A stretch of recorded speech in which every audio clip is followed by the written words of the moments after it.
Go. Hi, this is Douglas Powers, and I have two of my kids here.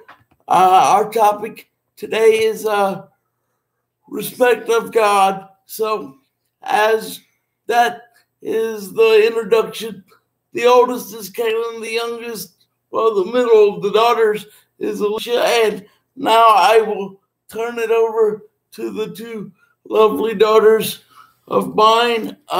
We're reading out of Genesis chapter 15 and 16 on Abraham, Sarah, Hagar, and the kids, and the promise that God promised Abraham that he would have more descendants than the stars. So here they are. Abraham and Hagar. On chapter 16, it says, Sarah, Abraham's wife, was not able to have children. She owned an Egyptian slave named Hagar. So Sarah said to Abraham, the Lord has kept me from having children. Why don't you sleep with my slave? Maybe I can build a family through her. Abraham agreed with Sarah. After Abraham had lived in Canaan for 10 years, Abraham's wife Sarah took her Egyptian slave Hagar and gave her to her husband Abraham to be his wife. He slept with Hagar, and she became pregnant. When Hagar realized that she was pregnant, she began to be disrespectful to Sarah, her owner. So Sarah complained to Abraham, I'm being treated unfairly, and it's your fault. I know that I gave my slave to you, but now that she's pregnant, she's being disrespectful to me. May the Lord decide who is right, you or me. Abraham answered Sarah, here she's your slave. Do you do what you like with her? Then Sarah mistreated Hagar so much that she ran away.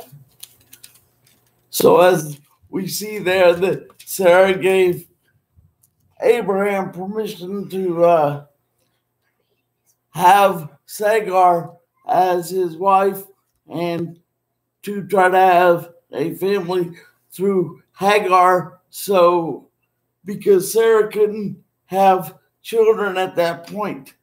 But as the story goes, we'll see that eventually an angel from heaven will come down and grant Sarah the ability to have her own child. So that will start the controversy between the two sons of Abraham. I'm going to turn it back over to my two girls here. So hope you enjoy this. They're going to read a little bit together. So here they go. The messenger of the Lord found her by a spring in the desert. The spring on the way to Shur. He said, Hagar, Sarah's slave, where have you come from and where are you going? She answered, I'm running away from my owner, Sarah. The messenger of the Lord said to her, go back to your owner and place yourself under her authority. The messenger of the Lord also said to I will give you many descendants. No one will will be able to count them because there will be so many.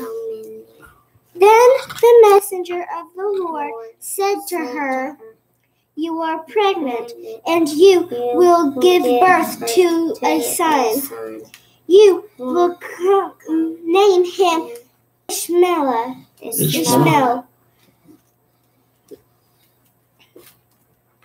Because the Lord has heard your crying of distress, he will be as free and wild as an untamed donkey. He will fight with everyone, and everyone will fight with him. He will have conflicts with all his relatives. Hagar named the Lord who had been speaking to her, "You are the God who watches over me." She said, "This is the place where I watched the one who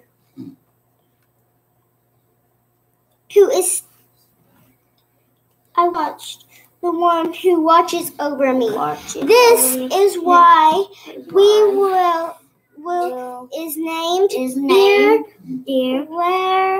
Roy. Good job. It is still there between Caches and Bered. Hagar gave birth to Abraham's son. Abraham named him Ishmael. Abraham was 86 years old when Hagar gave birth to Ishmael. Okay, as we see here, the slave girl that Sarah gave Abraham, Hagar, she had the first son named Ishmael, and then Sarah got pregnant with her son and named him Jacob. So when Jacob got born, and there became a big controversy between who should have the royal stuff of Abraham's and who should not have the stuff that Abraham had. So Sarah told Abraham that he was going to have to let Ishmael and Hagar go because Jacob was the true owner of all that Abraham had. So as we see that Ishmael and Hagar were banished, but further on down the years, Hagar and Ishmael had resurfaced. So we hope you love this video. God bless, and there will be more to come. As I've said before, we can think of it, and it will be laid on our hearts, and we will preach it. Bye, everybody. Bye.